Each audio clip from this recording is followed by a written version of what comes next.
Happy Halloween, witches. It might surprise you to know that witches actually hate Halloween. Witches are generally very quiet, introverted creatures.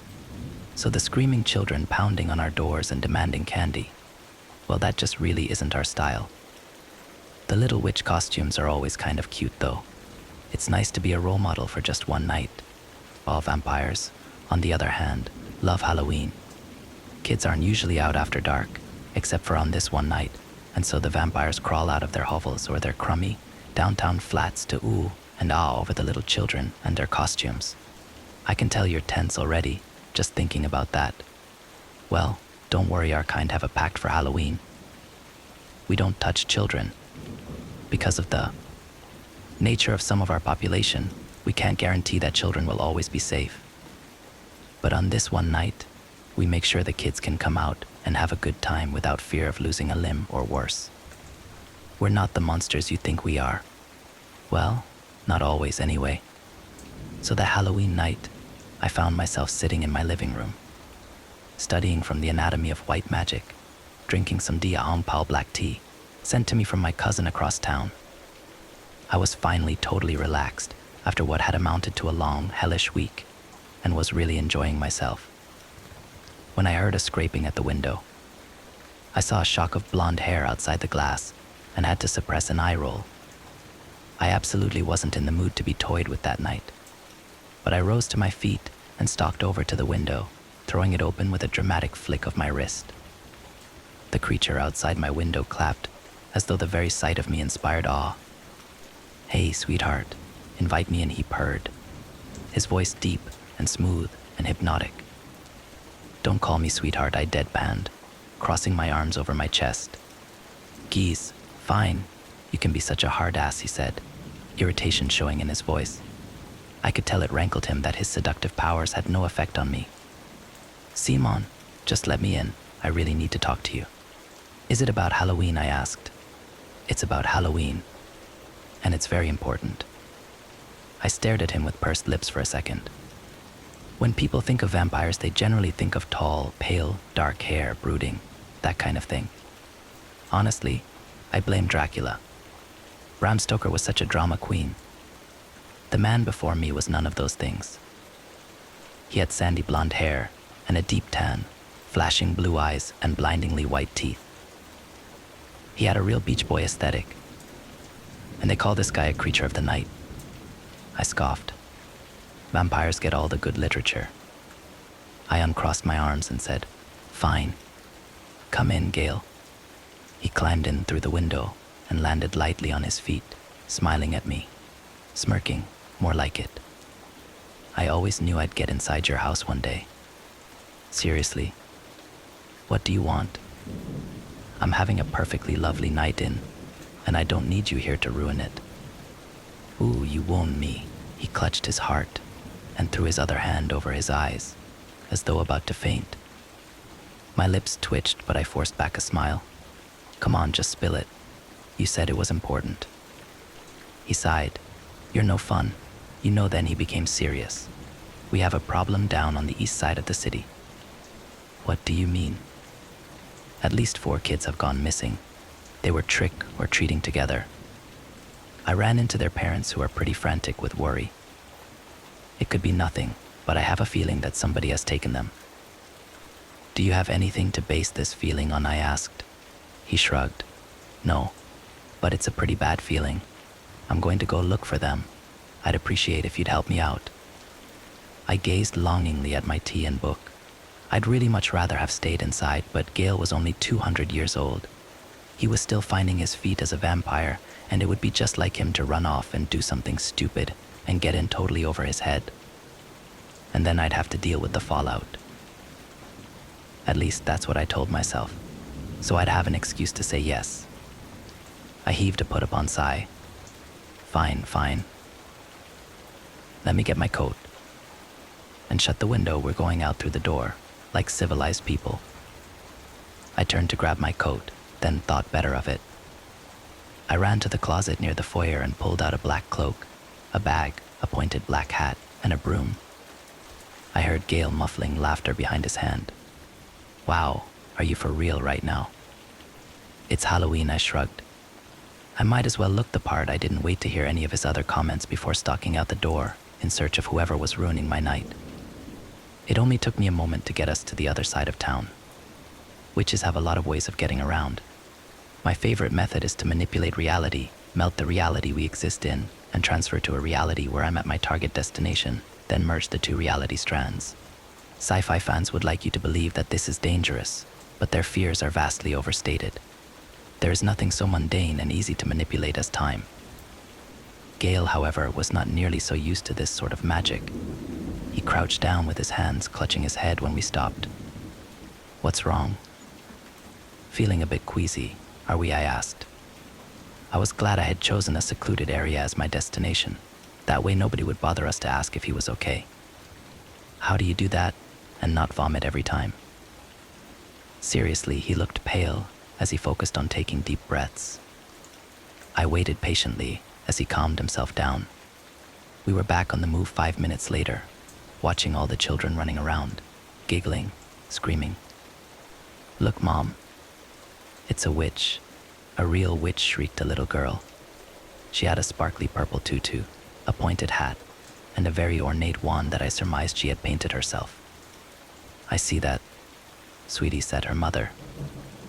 She winked at me and I laughed. "Hey, you're good with kids," said Gale as we turned down a side street. There were fewer kids the further we moved, even though this part of town was pretty densely populated. "You sound surprised." My voice was dry, and I was shocked to find myself a little offended. "I just never knew you liked them, is all." "I could get you one. If you want." He waggled his eyebrows at me and I gave him a look of total disgust. "Not like that. I'd just swipe one." "You're just making it worse," I mumbled, pointedly ignoring him. He grabbed my arm and pointed at the end of the street. There was a group of parents speaking to some police officers. That must be why the trick-or-treaters are staying away from here, I thought. "Let me get a little closer. I'll see if I can hear what they're saying," said Gale, slinking off down the street, hiding in the shadows of the buildings.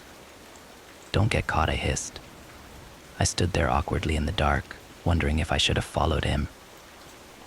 I was beginning to feel nervous for absolutely no reason at all. I wondered if it was a premonition. No, that can't be it, I thought. Gale just got his panties in a bunch over nothing. Hell, the cops will probably find the kids before we do. Maybe they just snuck off to the woods or something. Gale reappeared next to me while I was lost in thought, and I just about shrieked. "Don't do that," I said. He grinned at me. "I knew I could getcha." I heard the parents say the kids disappeared while they were on J Street. The parents took their eyes off of them, and when they turned around, the kids were gone. "Geez, how can they just let kids out of their sights on Halloween?" I mumbled in irritation. "It's like they want them to get killed." "Well, we might as well head down to J Street. Keep an eye out for anything suspicious." "Don't worry, I'll sniff them out," Gale replied. I shuddered a little at that. It's true, vampires have very keen senses, and his super hearing or super smelling might turn out to be useful in just such a situation. But it still weirdly grossed me out. Unnatural, that's what it is. Yeah, I know. I'm one to talk." As we headed towards J Street, Gale asked, "What will the association do if it's one of us?" "The association is hard to explain. It's sort of like our version of government. It's a bit less restrictive. I guess they don't have many rules. It's just that the rules they do have are very, very important. You really don't want to break them. Trust me. Well, there will be an investigation, I'm sure. And once the association makes a decision, I'd guess it would be death." Gale paled. "You mean like permanent death?" Yup, I was sort of enjoying watching him squirm. "So you better watch yourself. One misstep, and you could have a blessed wooden stake right through your heart." He glared at me. "That is not funny." He stopped short just as we stepped onto J Street. He lifted his head and took a long sniff, like some kind of hunting dog. I could just picture him with ears and a tail. It was actually a cute thought. Oh no. Oh no. I shook my head to clear it of that horrifying vision just as he looked at me with excitement. I can smell it. They're here. I know it's them. What do you smell? Blood. Shit. Is it? A lot of blood. I mean, the smell is pretty strong, so there must be a significant. Oh, his grin faded as he realized the implications of what he was saying. Well, maybe it isn't them after all.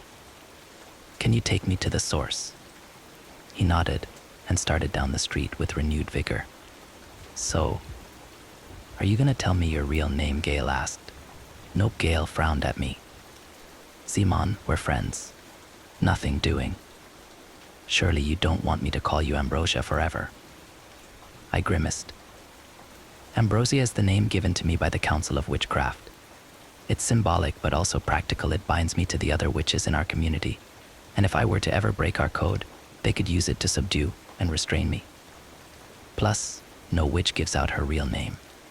Our real names hold unbridled power over us, and to do so could very well mean suicide. But still, Ambrosia. That's got to be the worst name in the history of names. Seriously.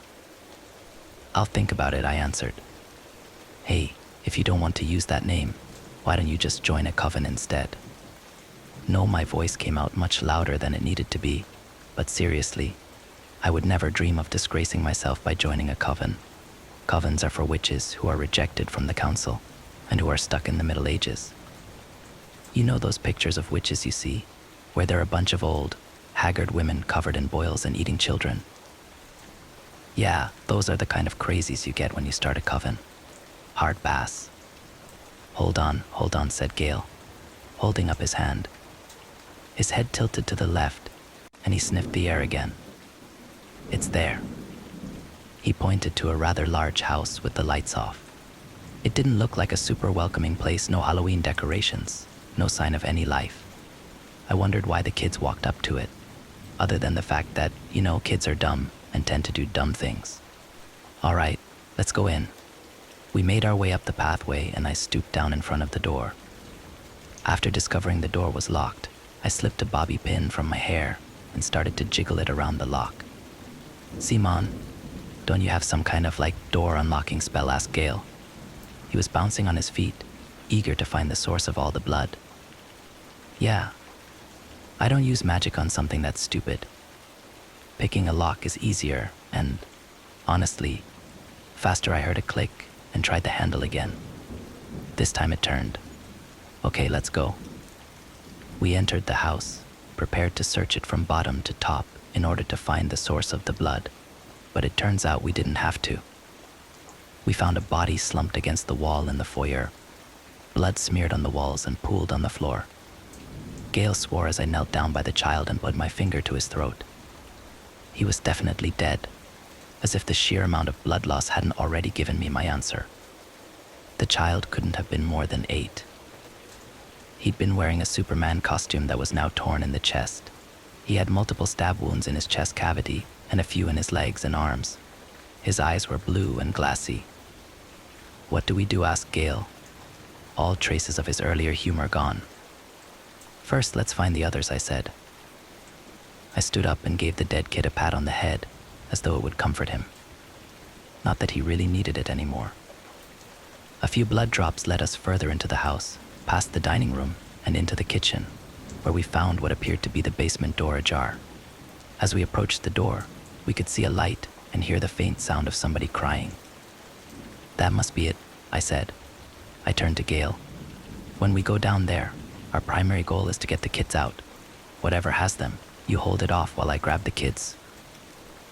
What do you think it is? He asked. He was trying not to sound worried. Well, it used a knife, so I would guess it's a rogue witch or wizard, performing a dark magic ritual.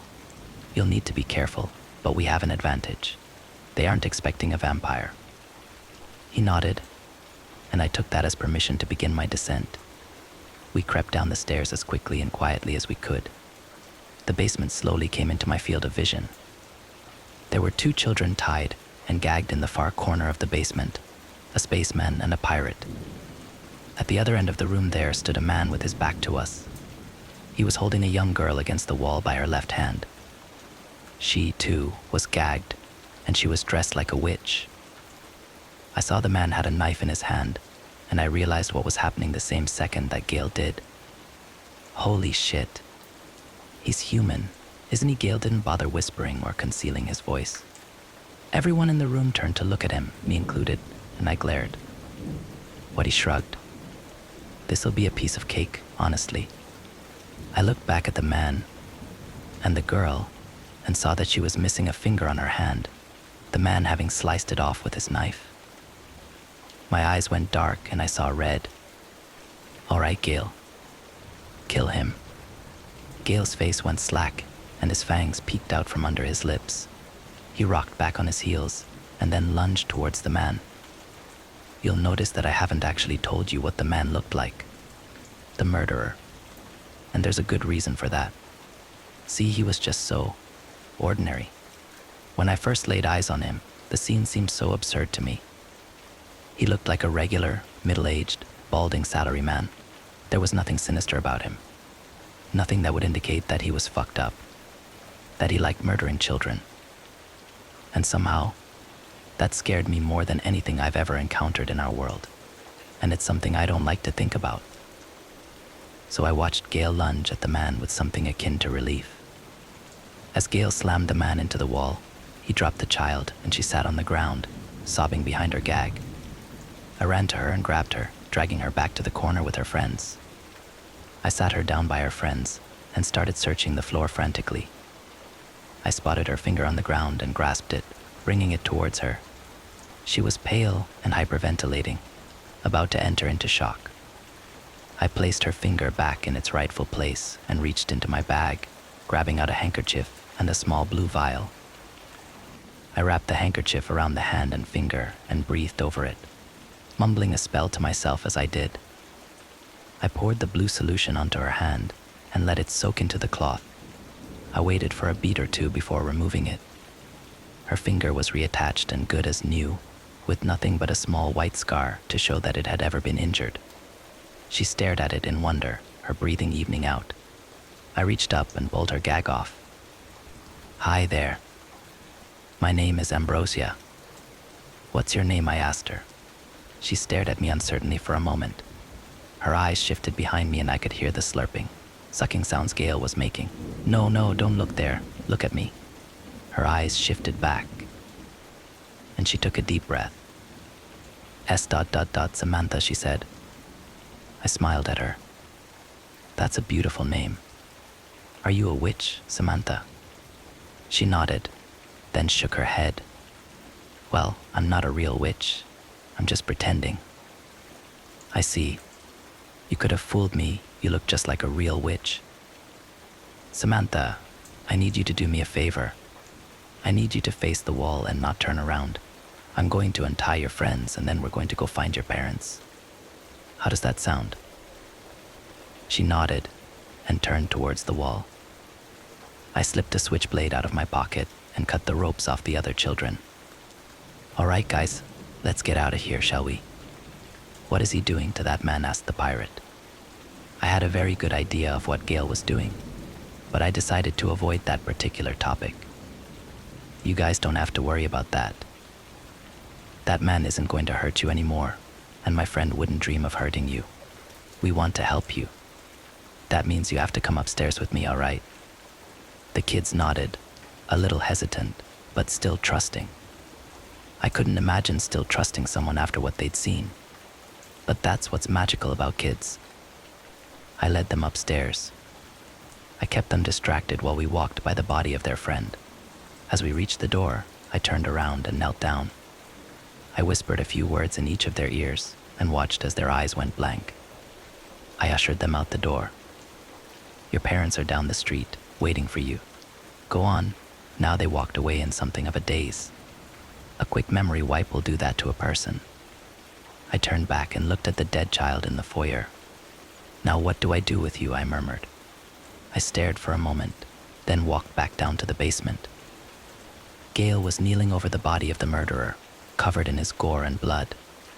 The man had been eviscerated, his entrails pulled out and spread around the room in disarray. His fingernails had been pulled out and shoved into his eyes. His teeth were scattered all over the floor. Ha, dude never had his wisdom teeth taken out, I guess. He was still gurgling and choking on his own blood as I walked over. I could see that Gale had left him alive, at least for the time being. Geez, could you take any longer, I asked. The man's head jerked towards me, terror written in the lines of his face. I looked away and focused on Gale. Well, after what he did to the other kid, I wasn't going to give him a quick death. Blood dripped from Gale's lips and covered his front. His pupils were so large they overtook the color of his eyes. That happens when they feed. I'm not sure why, but I've always found it enormously attractive. But I found it even more attractive that he was showing enough self-control to make this son of a bitch suffer. Well, we need to pick up the other kid's body and get out of here, so if you could finish up. He nodded and grasped the man's face in both his hands. Straddling the body, he yanked hard and fast. The sound of his flesh distending and snapping was sickening. His body flailed a moment after the decapitation, but it didn't last very long. It was a relief when he stopped moving. I didn't want to think about the world housing that kind of human. Help me grab the kid, will you? We went upstairs and Gale lifted the child into his arms. He looked at me in confusion. What do you want him for? Don't you think maybe we should just leave him here for the police to find? I shook my head. I can do you one better. I grabbed onto Gale and transported us back to my house, my plan already in place. Remind me why we're doing this again. Gale was sitting on my back porch as I placed the child in the coffin. It's a beautiful coffin. It's made of oak and has intricate carvings all over it. More importantly, it is etched with runes, thousands of them. I shut the lid and caressed it, reading through some of the runes. I smirked a little at Gale's confusion. He was about to get a first-class show, that's for sure. Are you gonna, I dunno, bury him or something? I just laughed and shook my head. Have you ever heard of necromancy? He recoiled a little. I thought you were a white magic witch, not a, Geez, necromancy isn't all about black magic. I mean, sure, you could do it that way, but it's a lot harder and it's pretty disgusting. You have to cook and eat a dog and abstain from the sight of women. It's a pain. And the end result is distorted. But if you do it using white magic, well, if you're lucky, it just might work. The results aren't guaranteed, but hey, it's better than nothing. As I spoke, I took off my jacket and rolled up my sleeves. I flexed and stretched my fingers. I didn't want to pull a muscle in my hand with what I was about to do. He looked at me like I was insane. How come I've never heard of this? I shrugged. You're young. There's lots of things you don't know. Like your phone number. He flashed a smile at me, and I shook my head in despair. There's no hope for you, seriously. With that, I stretched my hands over the coffin. I began to mutter to myself, reciting the runes that graced the lid. My voice fell into an even cadence as I grew louder, the world fading around me in my concentration. On the 5th line, I brought my right hand to my left wrist, feeling for the pulse that beat just below my skin. On the 10th line, I plunged my fingernail through my skin and into my artery, letting my blood drench the lid of the coffin. It seeped into the rune carvings and disappeared while my chanting continued. I could hear other voices joining me, now voices from different times and spaces and existences. I finally recited the final and 20th line, my strength failing me. I let myself fall forward on the lid of the coffin, my blood still flowing freely from my wrist as I struggled to breathe. I was losing a lot of blood very quickly. If the ritual was going to work, it had to work now.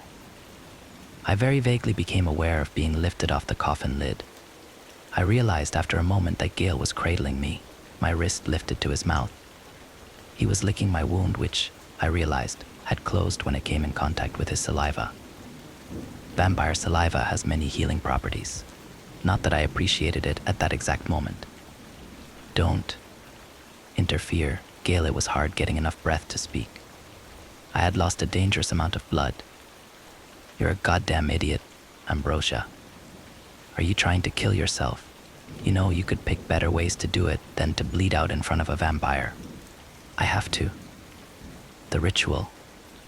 No ritual is so important that you endanger yourself like that. What the hell were you thinking? A bit of clarity was coming back into my head. I opened my mouth to retort when he and I both heard it. A tentative knock was coming from inside the coffin. Hello? Is anybody there?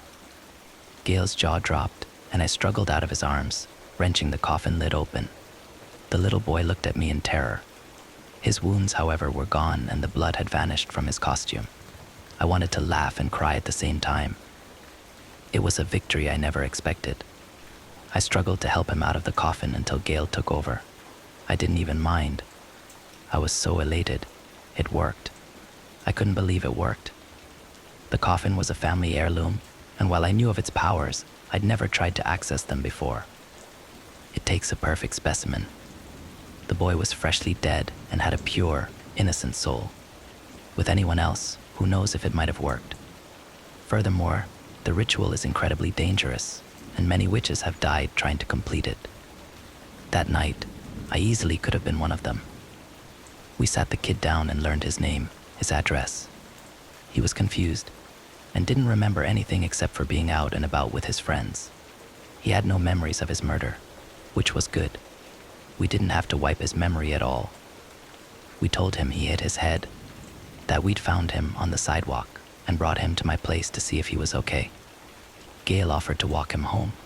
It was getting late now, and surely his parents were worried. And so Gail helped me into the house and sat me down on my chair, back with my book and tea. Then he took the boy by his hand, and they walked towards the front door. I noticed that Gail had already charmed Charlie, and the two were getting along splendidly. Gail was good with kids, too. I noted that and filed it away.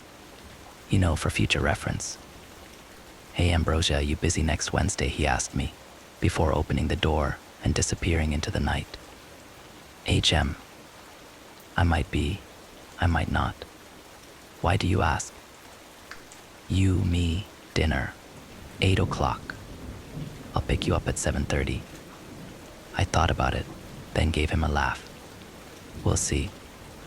But no promises, he grinned and gave me a little wave as he ushered Charlie out into the darkness. I watched them go, content in the knowledge that Gail would get him safely where he needed to go. And despite my indifferent response, I was definitely going to dinner with Gail. I groaned a little and put my face in my hand, trying to fight a smile and a blush. Next story. My wife has always hated Halloween. Now I know the horrifying reason why. Phoebe has always hated Halloween. Even back when we were dating, she never came to any Halloween parties with me. I have a cold. I have a headache. I ate something bad.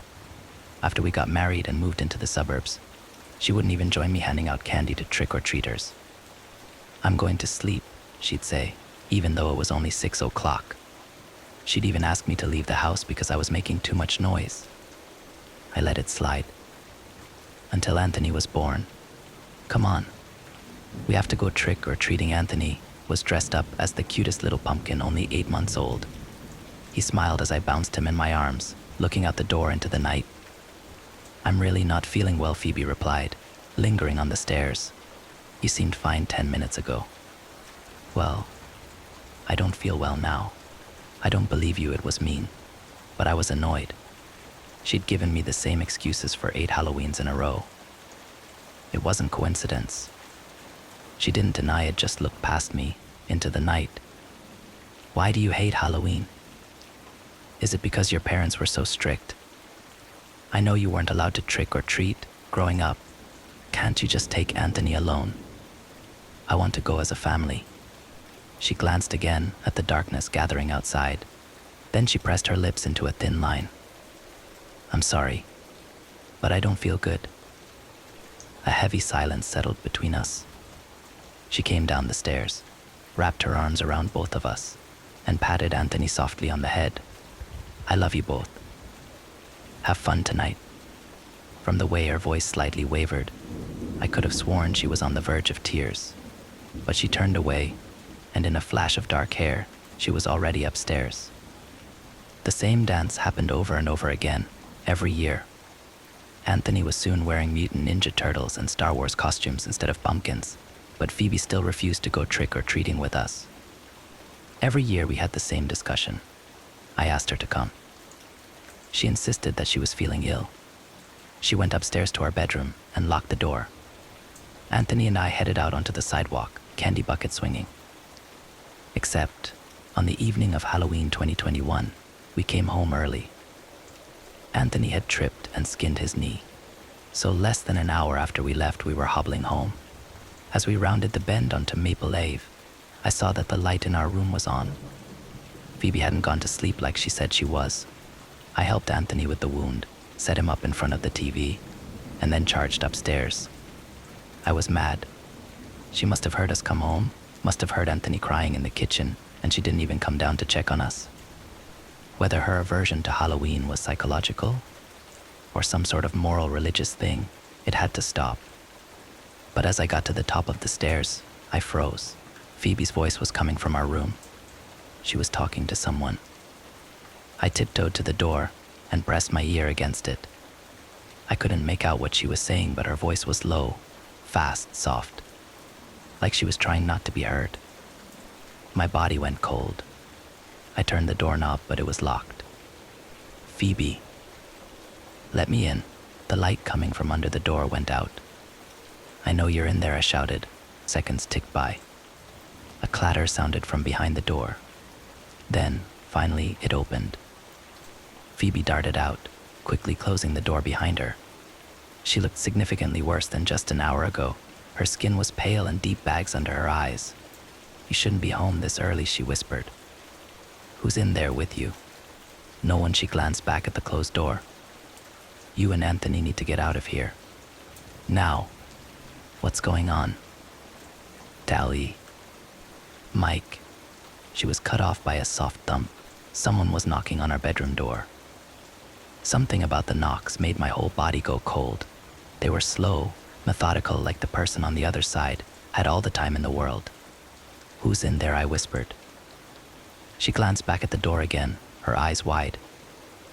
Do you remember the time I got a really bad asthma attack? I told you about it when we first started dating.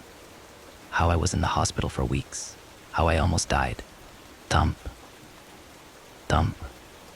What's that got to do with anything? I should have died, but I didn't. And now every Halloween I have to give it some of my life, in payment.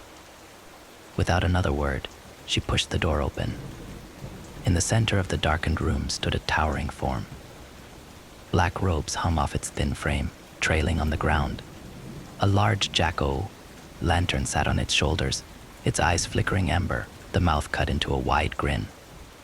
The only parts of its body visible were its hands' long, gray, bone-thin fingers that ended in sharp nails. It stood in the center of the room, absolutely still.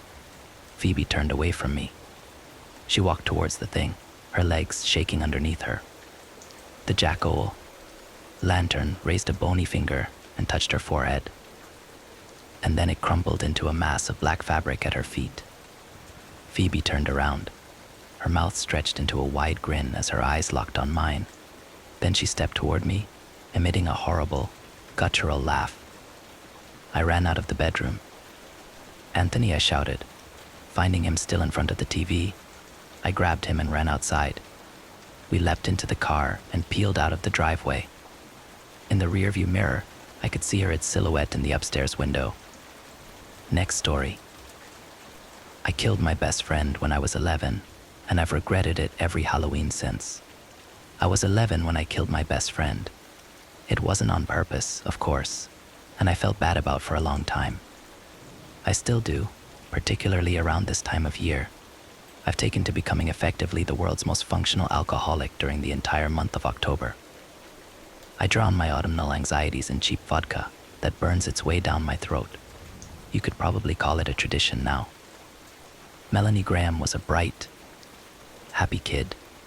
She'd skipped at least one grade and was at the very top of the class. She'd been accepted into every private high school she'd applied to, and a couple of them gave her a scholarship. No idea why a kid like that wanted to hang around a kid like me. I was failing at least one of my classes every semester and had visited detention enough times that I had a favorite desk. She always tutored me to at least above passing and waited until detention was over to walk home with me. Mel and I both loved the fall. It was a welcome break from the sweltering southern summer. On October 1st, we had a tradition where we'd decorate a treehouse her dad built for us a few yards into the woods behind their house using old decorations our neighbors didn't want anymore. I'm sure it looked like the Halloween section in the hardware store threw up on a tree, but we couldn't think of any place more beautiful to spend our evenings and weekends. And it was every evening and weekend.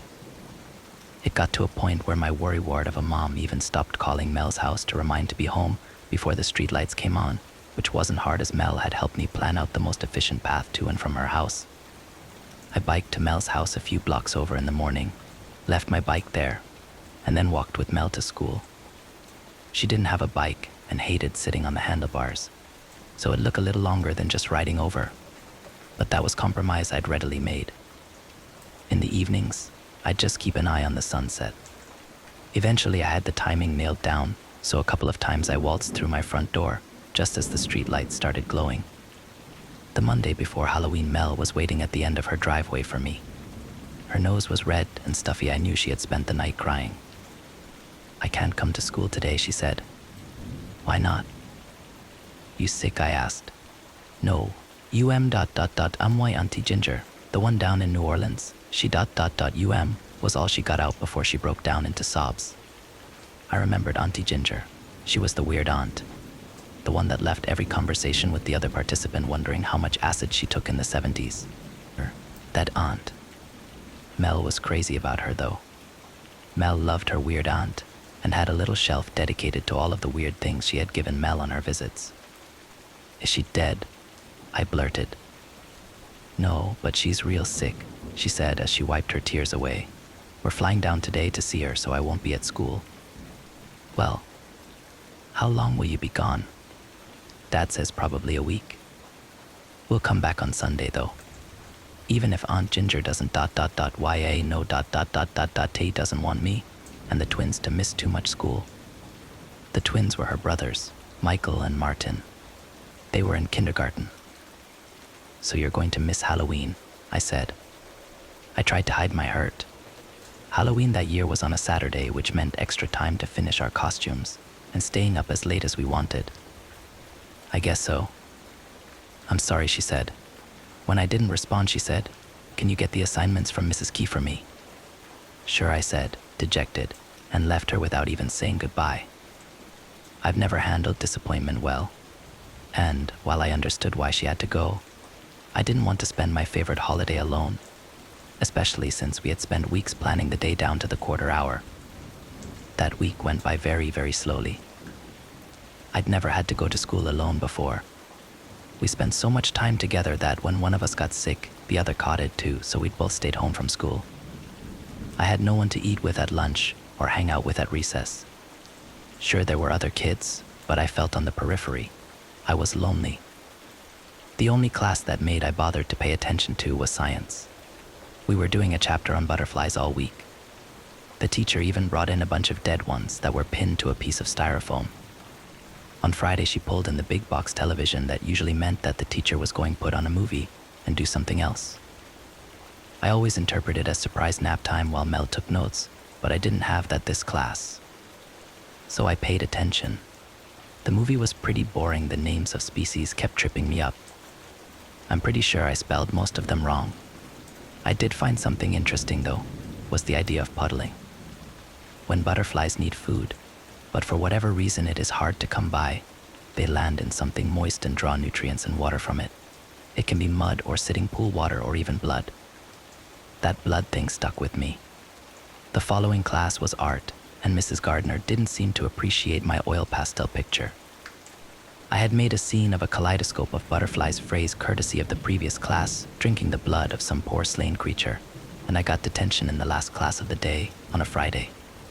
I was the only kid in detention that day, so I guess the teacher took pity on me and sent me home after only half the usual time.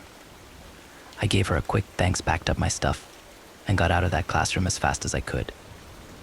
I'm sure if I had been paying attention, I wouldn't tripped over the pair of skinny legs that were sticking out in the middle of the hallway.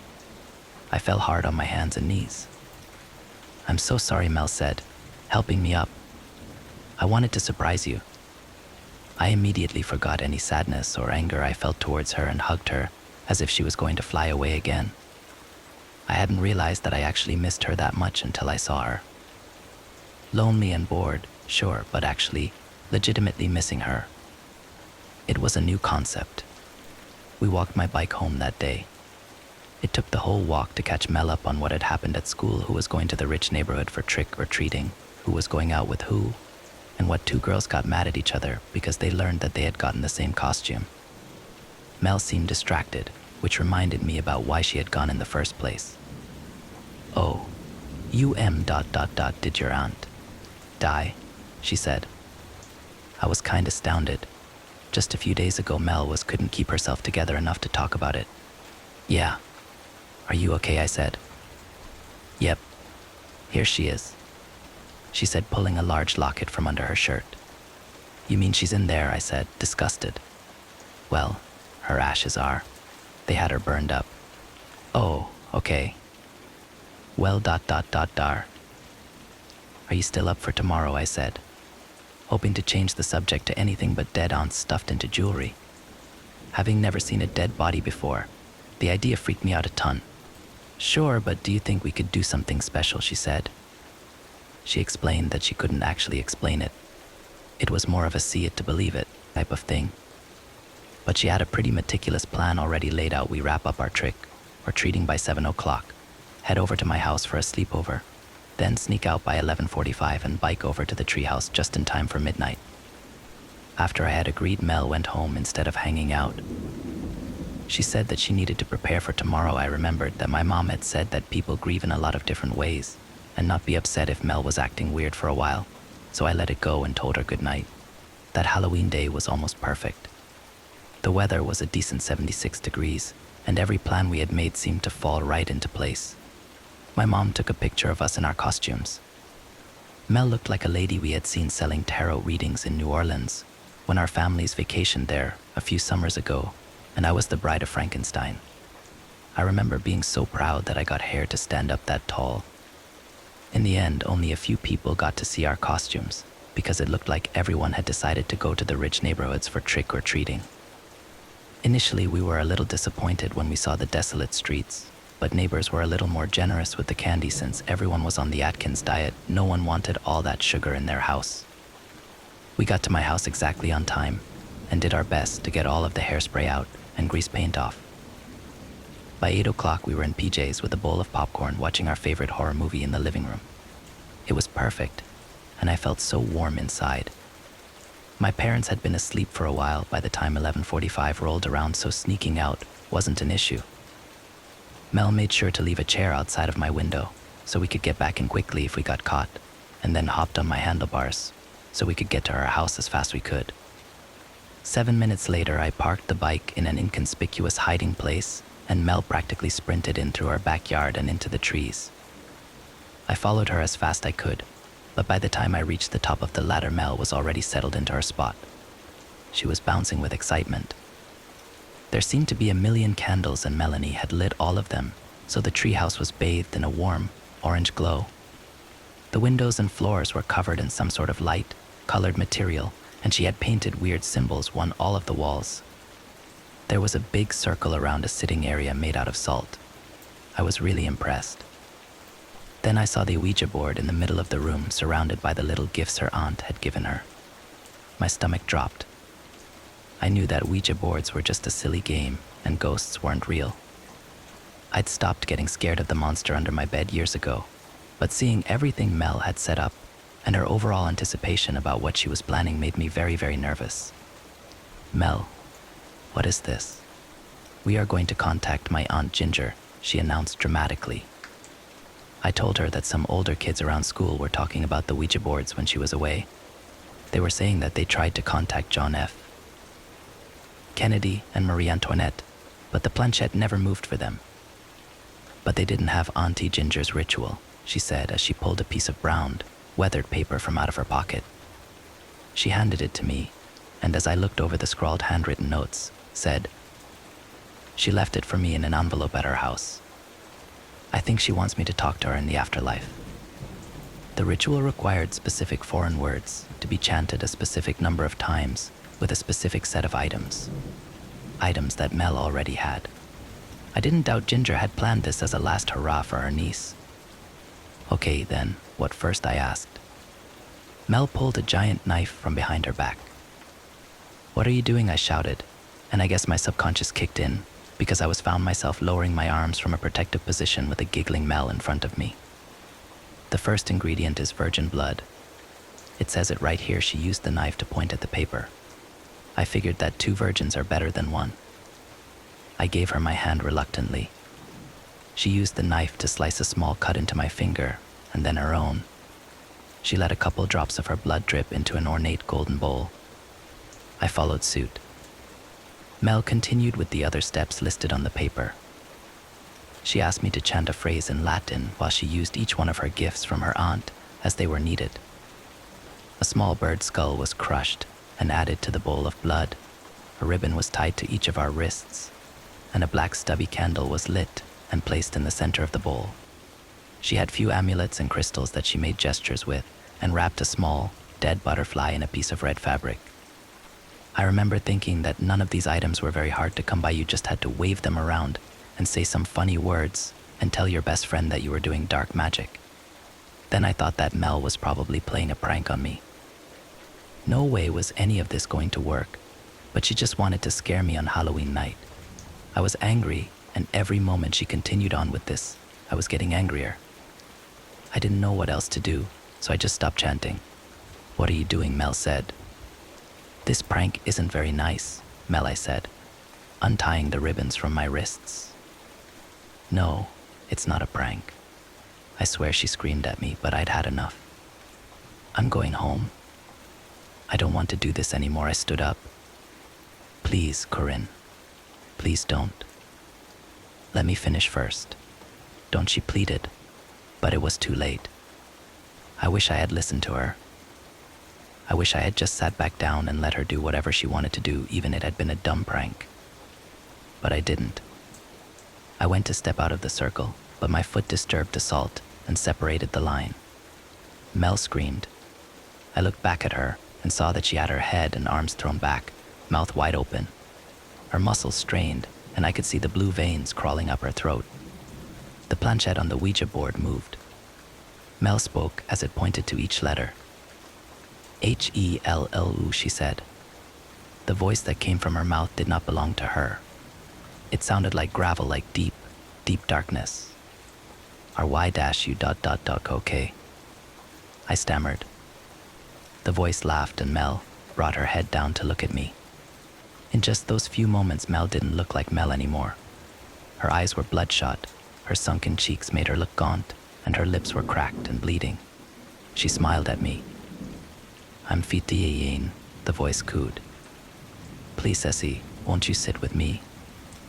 No, I ... I don't like this game, Mel. Please stop. You're really, really scaring me. She's not here, it mocked. Don't you know that, stupid GTRL? The treehouse erupted in loud bangs. They seemed to be coming from everywhere, like 100 people were banging their fists against the walls. I covered my ears and cowered. Then it stopped. The thing wearing Mel's body laughed at me as it twitched and spasmed. Where she was the only thing I could think to say. I understood that this wasn't a prank anymore. It opened its mouth, and a scream, the scream of a terrified 11-year-old girl, escaped. The planchette shot around the board, spelling out HELPME over and over and over again. Help me, help me, help me, help me, help me, help me, help me, help me, help me. The thing said, and barked out a laugh. I ran to the trapdoor and pulled it open, only to have it wrenched out of my grasp by some unseen force. It was pulled to hard and so suddenly that I didn't have time to let go, and I fell face first to windowsill, the corner cutting my forehead open. I made myself get to my feet and look at it. Warm blood was running down the side of my face, but I was too scared to turn my back to it. It never blinked, but it twisted Mel's face into an awful smile. You provided me with a body, and the gift of a soul, its breath was heavy. I want to thank you ... properly. It gestured to the spot where I had inadvertently broken the salt circle. "Please, come back inside," it said. The planchette flew to the no on the Ouija board, but the thing didn't notice or didn't care. Its glassy, black eyes were trained on me. "No, I don't want to. I want you to bring Mel back," I demanded, "or I'll leave." "You wouldn't leave such a sweet, tender soul alone with me, would you?" The planchette spelled out Leave. The trapdoor flew open. The resounding bang made me jump, but I turned on my heel and started towards it. "I'll hurt her, or I'll eat her. The innocent ones are always so tender.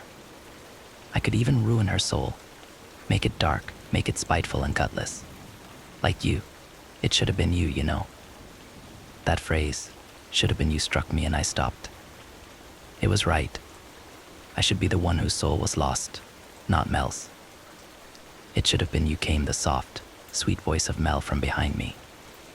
I turned and saw her, no pale sunken skin or black eyes, on her hands and knees. She looked so sad and helpless. I'd never seen her like that before. It broke my heart. "Please, I can't go back." "It should have been you." She held her hand out to me. "Come into the circle. Save me." I couldn't let her go back. I needed to help my best friend. I put my hand out and cautiously reached for hers. Tears were welling in her eyes, but as soon as I got close, her face contorted into something monstrous. It lunged at me, and I was able to pull myself away with only a shallow scratch across the inside of my wrist. But it burned. It felt like the sun was trying to break through my skin, like I was being burned from the inside. The monster crawled towards me. It didn't look like Mel anymore. It was a pale, pink humanoid figure.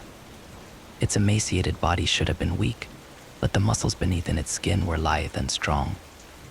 There was no competition between me and it. If it wanted me, it was going to take me no matter how hard I fought it. I backed up, but there wasn't far to go in the small space, and my back quickly hit the wall. It stood and got very close, and I could feel the heat coming from inside its throat. It grabbed my face and used its sticky tongue to lick the blood on my face. It held my face near its mouth and opened it too wide to be natural. 1,000 pained screams came from inside. My hands searched around blindly for anything at all. The first thing I touched was a candle in a glass vase. I grabbed it and smashed it against the monster's head and ducked away into the salt circle, quickly closing it. To my horror, it had reverted back to Mel's visage. My friend's head was split open, and I could see bone. Blood poured over half of her face. It roared at me. I looked down. The planchette on the board was moving so fast I could barely read it. Burnitdown. It meant the treehouse. The monster kept going back and forth between the pale figure and Mel as it stalked around the salt circle. I realized that I wasn't the one bound by the circle. It was. I knew what I had to do, and I knew what it meant. The planchette moved to the word goodbye. I slowly placed a foot behind me, then another. The monster watched my feet, waiting for the moment I would step out. I kept going until I knew that I was close by the edge. I took a breath and dragged my foot, breaking the line of white that stood between me and death. It was so predictable. It moved toward me fast, but when it fully placed itself inside the circle, I pushed the salt back with my foot and closed it again. It was trapped. Mel was trapped too. I grabbed the pieces of fabric Mel had used to decorate the place and set them on fire using the candles. The wood caught quickly and I threw everything into it to fuel the fire. I refused to let myself look at the monster again when I climbed down the ladder. It had been calling to me using Mel's voice, and I knew it had taken on her pitiful form again. I didn't want to see my best friend among the flames. As I ran through Mel's backyard and to my bike, I could hear the creature's roar, and just under it, the sound of a little girl screaming. I got home and tended to my relatively shallow wounds and waited in my bed. I didn't sleep. The next morning, my mom cried as she told me that Mel had snuck out in the middle of the night. She said that no one knows what happened, but the police seemed to think that she accidentally set a fire in the treehouse and then threw herself out of a window to save herself. She didn't survive the fall. I didn't cry. Couldn't cry. I felt numb. Later that evening, I rode to Mel's house after the news vans and police had left. I ignored the caution tape and stood under the remains of the treehouse. Mel's body had been moved, but no one bothered to clean up the puddle of blood that remained. There were butterflies in it, taking what was left of Mel's life for themselves. I still couldn't help but think it should have been me. I think Mel visited her mom too. Mel tells me to do things like that. She comes to me, all bloodshot eyes and pointy-toothed smirk, and tells me to end my life to exchange it with hers, that I should be the one burning with the man, not her. My brain knows that it's not really her, it's the creature wearing her face, which seems to be slowly melting as the years go by. My heart, on the other hand, can't seem to let go of the guilt of leaving her to die in that treehouse. I've consulted several characters in an attempt to understand what happened that night. They vary in degrees of reliability, but they all have pretty much come to the same conclusion: Mel would never have been able to leave that treehouse alive. We were kids, and whatever entity that had come when Mel called upon another realm was particularly aggressive. Some said that the only reason I was able to get out was because it just wants to toy with me until it can take me. This is its entertainment. There's a tapping on my window now. I don't want to look, because I know what it is. I've locked myself in my office 16 floors up. There's only one thing that could possibly be out there. I know that, eventually, either curiosity or some sort of twisted nostalgia will make me look over to her, and she'll have her face pressed against the glass with that awful, evil smile stuck on her face. She'll whisper to me as butterflies ram themselves against the window and fall to the ground dead. I hope that I make it another 30 years, but I'll probably tire of this game faster than it does. No matter what happens, I know where I'll be when I die. I'll be with the creature that took my friend, burning from the inside out. Next story. Every Halloween, the girl in the mask wants candy, and nobody knows where she comes from. She comes with a mask with no face and knocks on our doors, loudly uttering the quintessential Halloween phrase, trick or treat. And you've got to hand her candy. If you don't, you die. Nobody knows where she comes from or where she goes. She's always been here, part of the community as long as anyone can remember, and she'll be here long after. There are theories, and where she comes and goes, and what she is, but none have ever been proved to be true. There's a fine line between bravery and stupidity, and occasionally you'll have the daredevil teens or the newbie homeowner who wants to know and tries to follow her. Usually they come back, memory erased from the night. Or maybe they speak of something horrible beneath the mask, a face like no other. An image so savage and raw it was enough to drive the insane sane, and the sane insane. A couple years ago, Danforth Davidsman moved in. He was a cruel man who would take any opportunity given to inflict the most evil of things on people. He would call the police on neighbors having a simple drink or kids having fun. That year, that Halloween, the girl in the mask with no face paid us all a visit, as usual. Danforth didn't listen to our warnings on the girl, though it wasn't like we warned him well, if you know what I mean. Danforth lived across the street, and when the girl knocked on my door, screaming trick or treat, I opened the door, and across the street I saw Danforth, arms crossed, a Bible in his hand. He was grunting menacingly and trying to lecture passers-by on the demons of Halloween and that we were inviting devils into our home. I handed the girl, who oddly never held a bag, a few packets of candy. She giggled and thanked me, just like any other child. "Hey," I began, pointing at the now screaming Danforth. "I heard that man gives really good candy. You should go over there." "Really?" the girl gasped. If she had a face behind her mask, her eyes would have been wide. "That's awesome." I smiled and nodded. The girl wouldn't kill him. It would take more than a simple refusal to kill. At first, there were stages to the effects of the girl. I watched nervously, and the girl in the mask skipped over to my neighbor, an elderly old woman who lovingly handed over 6 packets of candy. I'd heard she tried to follow the girl to wherever she came from many years ago, and since then was terrified of what she had seen. The girl thanked her loudly and finally skipped over to Danforth. It was as if the whole neighborhood collectively held their breath then. We all knew what happened to those who refused the girl candy, nothing too life-threatening. and we all wanted Danforth's crimes against the community to be paid for. Trick or treat, the girl laughed. Even across the street, her voice was joyful and loud. Danforth looked at her, quite puzzled. He'd been quite loud in his preaching against the Halloween joy, and was quite stunned when the girl seemed to completely ignore him and loudly screamed now twice, "Trick or treat," at him. "Now listen here, young lady," Danforth began. "Halloween is a creation of evil, and any pure soul must know that." "Trick or treat," the girl once again exclaimed, ignored Danforth's lecture. When Danforth did nothing but continue, the girl skipped away, happy as before, to the next house over. Danforth started to go back to preaching. After a few lines, he stopped. All eyes were really on him now. This wouldn't be something to miss. He began to cough now, and immediately we saw it blood. The man coughed again, and more blood erupted, and now, not just blood but needles. He coughed more violently, and more needles sprang from his throat, scratching him and falling on the floor. It lasted about a minute until he stopped, and then he angrily charged forward, running at the girl. Oh no. He grabbed her by the neck and shook her, violently screaming, "What have you done to me?" and a flurry of curses and prophetic condemnation. The girl didn't respond, only staring up at him with the mask of no face. Danforth shook her more violently, somehow more than before, and asked, "What the devil have you done to me? Take that mask off, young lady, a good girl like." And then he tore off the mask and screamed. I looked away, of course, and to my knowledge, so did anyone else who was watching. I looked into my hands and the bowl of candy I was holding.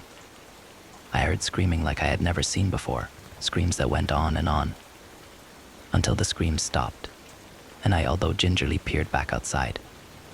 Danforth was on his knees now, a blank look on his face. He stared into the torn-off mask, now held in his hands. He remained silent, unmoving, and then he collapsed. The girl hopped and skipped away. She had collected her fill for the night, and though old, mean Danforth had torn her mask away, another had emerged, covering her face as the moonlight shone above. She skipped her way off into the distance as we watched, and as she vanished, we breathed a sigh of relief. When I first moved there 6 years ago, I thought it was an elaborate prank. Unfriendly urban legend to spook to kids, I have too. When the girl actually did come, I thought it was part of the prank and fortunately gave her candy. After Halloween, I asked who had been the cheerful little girl that aligned perfectly with the legend, and to my surprise, they all stayed true to their story. Some of the older people shared stories about the girl, terrible tales, and gradually, I was left with no choice but to accept that things were just that way. But before I saw what happened to Danforth, there was always a tinge of doubt in my head. After Danforth, though, did I realize it really was true. Danforth, of course, regained consciousness the next day. He picked himself off the street and returned to his house, confused and still terrified. He made himself small and didn't stop bothering people.